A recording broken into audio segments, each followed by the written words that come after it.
Bonsoir et bonjour, ça dépend de l'heure exacte quand vous allez regarder la vidéo.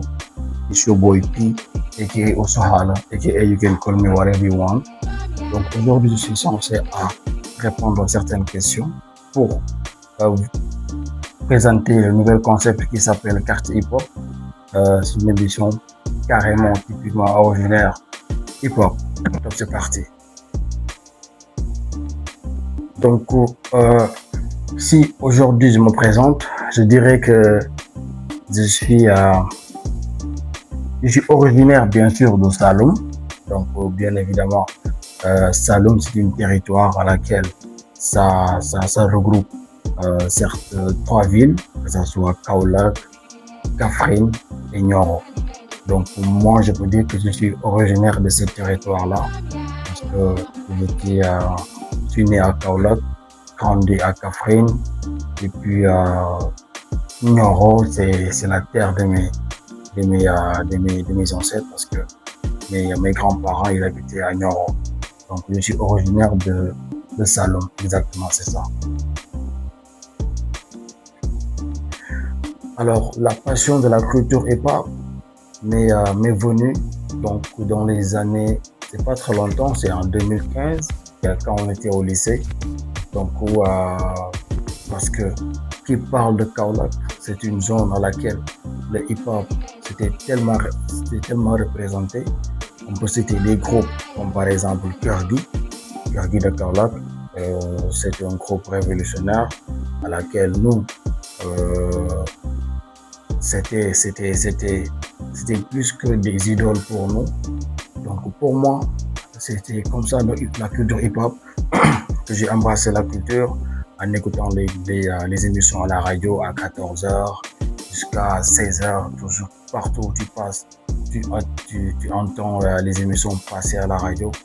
Donc on n'avait rien à faire qu'écouter les émissions qui passaient parce que c'était un grand rendez-vous pour toute la jeunesse à cette terre-là à Kaolack. Donc en plus, il y avait un groupe qui était juste à côté de notre quartier qui s'appelle la Smaf Clan. Donc la Smaf Clan, c'est un groupe vraiment qui m'a aidé à comprendre la culture hip-hop et bien sûr à embrasser, à étudier, à investiguer qu'est-ce que cette culture-là.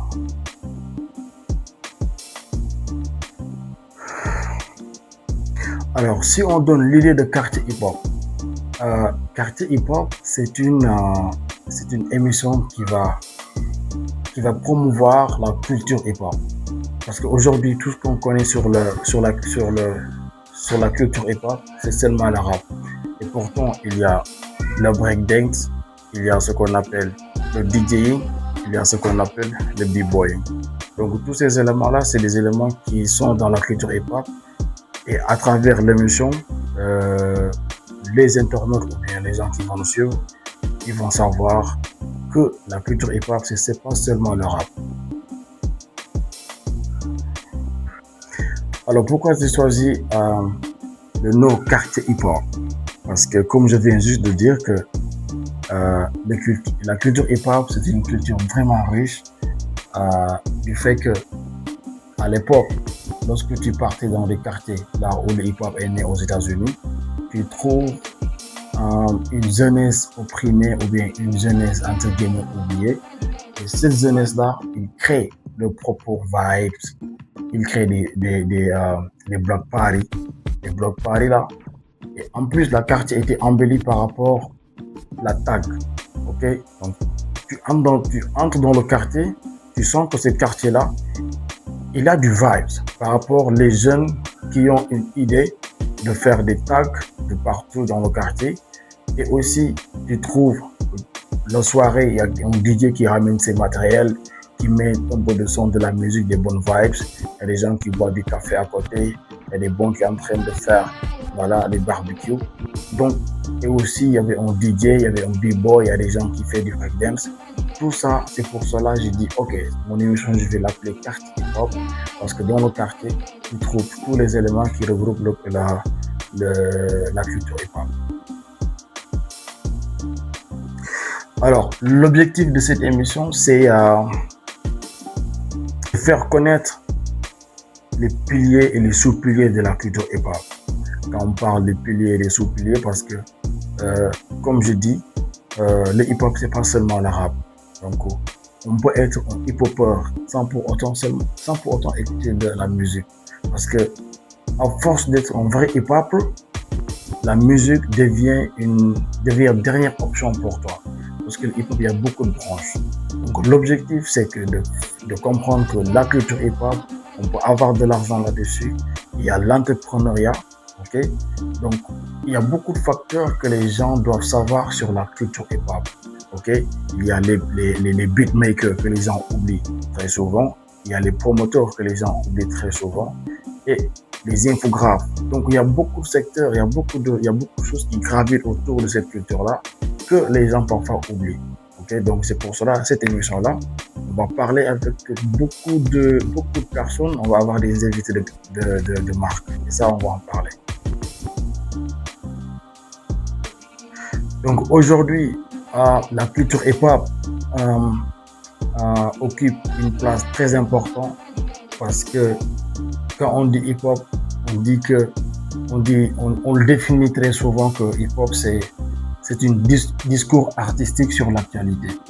Donc lorsque le hip-hop c'est un discours artistique sur l'actualité, cela veut dire que le hip-hop parle de tous les sujets. Ok, donc la place qu'occupe le hip-hop de nos jours, c'est très important. On a vu que les artistes actuellement, ils font des sommes colossales dans les tournées. Et également, il y a certains aussi gouvernements qui respectent le mouvement hip-hop. Ok, donc actuellement, le hip-hop, on peut dire qu'il est en train de poser du lourd.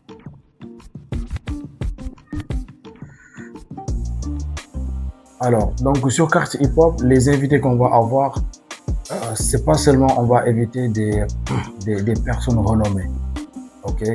Parce que le but de cette émission aussi, c'est donner la parole aux artistes, aux jeunes artistes, surtout ceux qui sont dans le underground, comme on dit très souvent, de leur donner la parole, de leur laisser exprimer ce qu'ils ont dans le cœur. Alors, donc les invités qu'on pourrait avoir dans cette émission, ils sont très nombreux.